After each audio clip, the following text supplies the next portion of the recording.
Assalamualaikum warahmatullahi wabarakatuh. Perkenalkan, nama saya Siti Hajar Lasomar dari Prodi S1 Keperawatan dengan NIM 42010009. Di sini saya akan menjelaskan kebutuhan cairan dan elektrolit.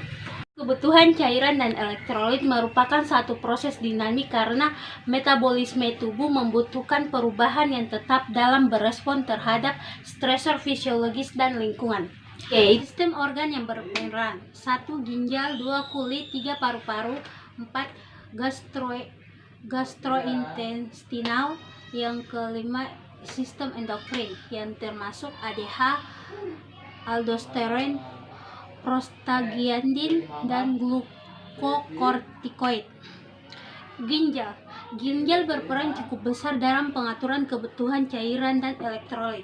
Fungsinya mengatur air, pengaturan konsentrasi garam dalam darah, keseimbangan asam basa, ekskresi bahan buangan atau kelebihan garam.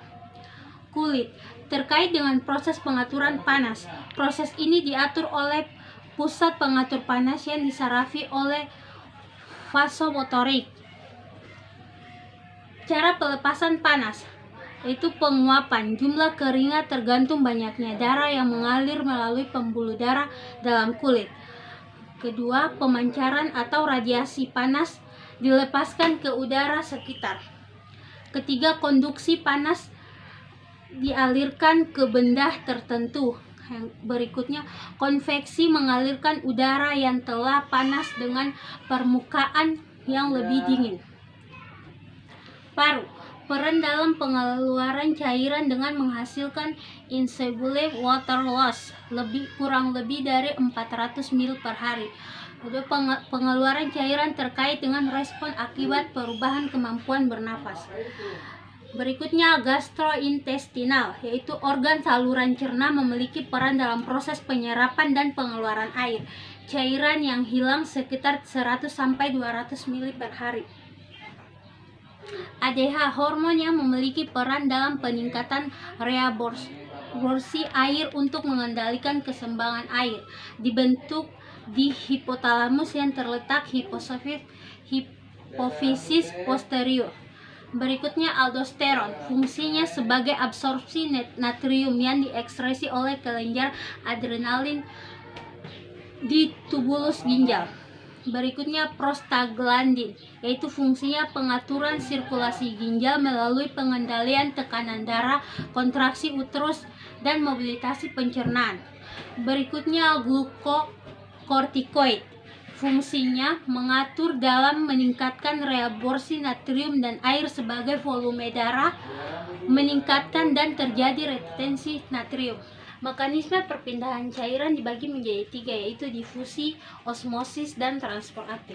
Difusi yaitu bercampurnya molekul dalam cairan gas atau zat padat dengan bebas dan acak.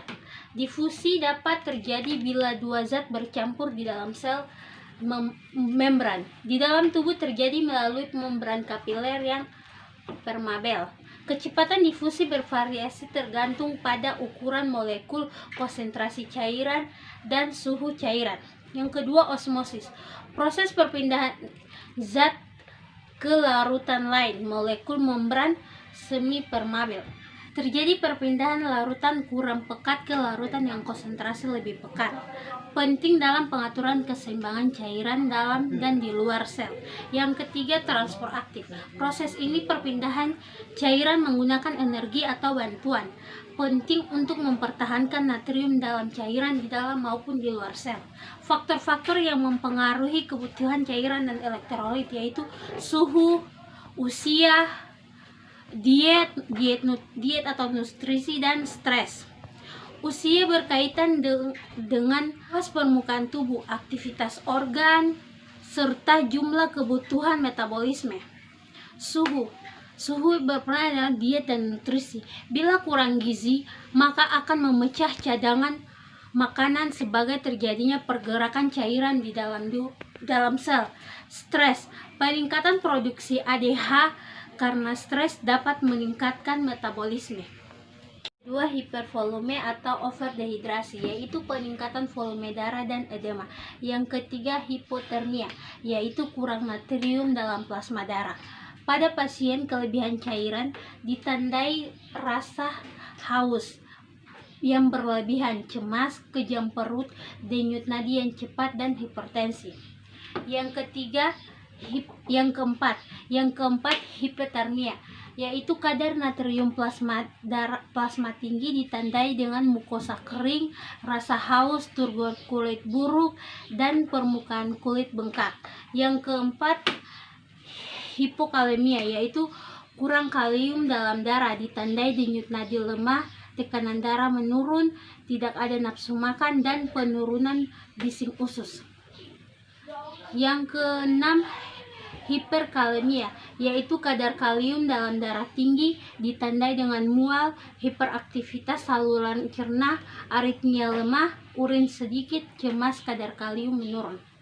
Yang ketujuh, hipokalesemia, yaitu kurangnya kalsium dalam plasma ditandai dengan kram otot dan perut kejang, bingung, dan kadar kalsium menurun.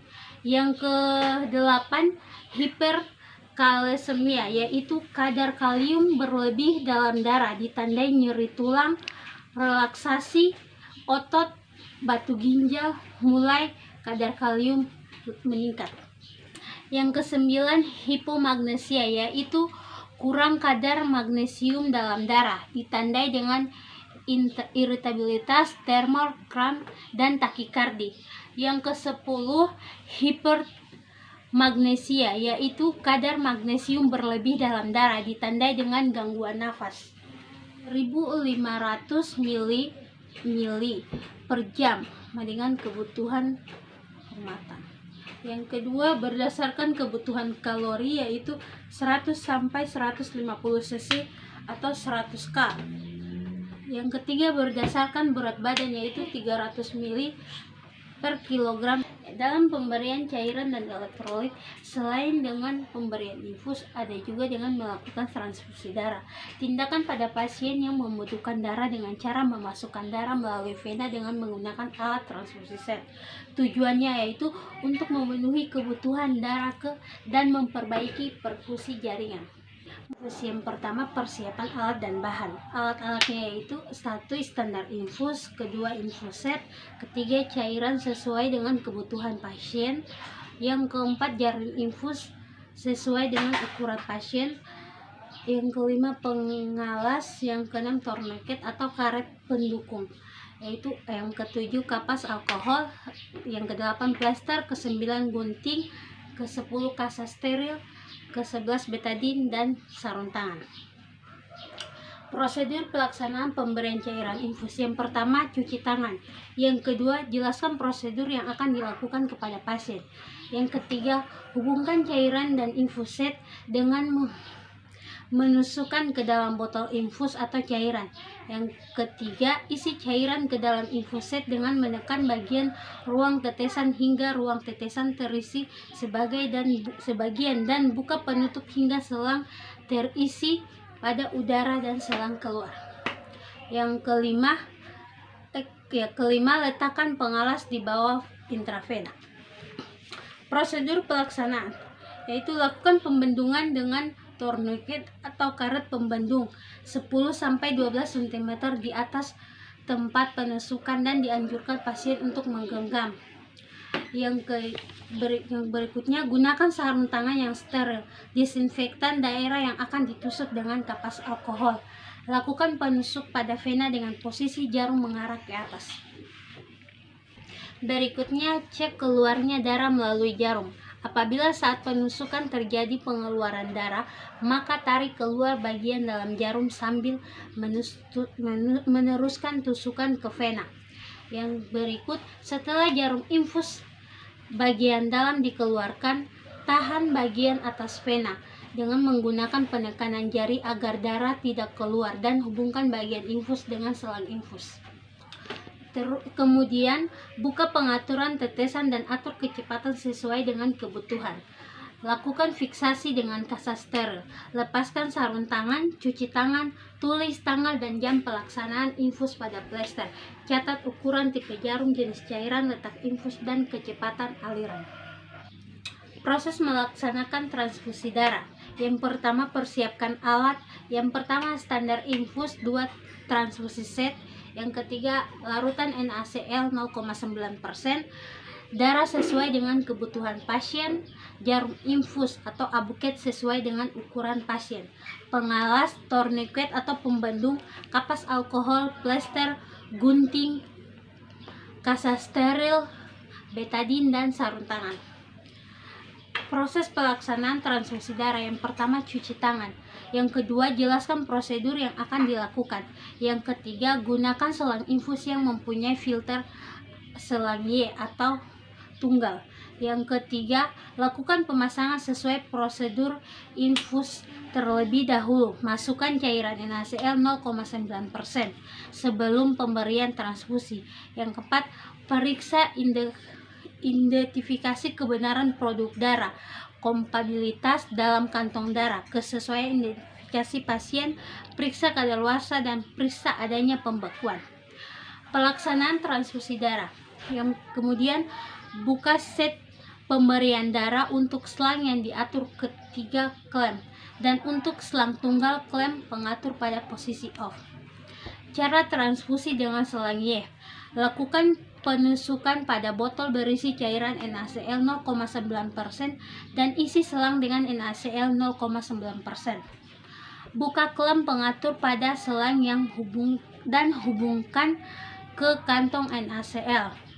Tutup atau klem selang yang tidak digunakan. Tekan sisik bilik dengan ibu jari dan telunjuk. Biarkan ruang filter terisi sebagian. Kemudian, buka klem pengatur bagian bawah dan biarkan selang terisi NaCl. Kemudian, kantong darah perlahan dibolak-balik 1-2 kali agar sel-selnya tercampur. Kemudian tusuk kantong darah dan buka klem pada selang filter darah. Cara transfusi dengan selang tunggal. Lakukan penusukan pada kantong darah, tekan sisi bilik dengan ibu jari dan jari telunjuk sehingga filter terisi sebagian. Buka klem pengatur dan biarkan selang infus terisi darah. Pelaksanaan transfusi darah.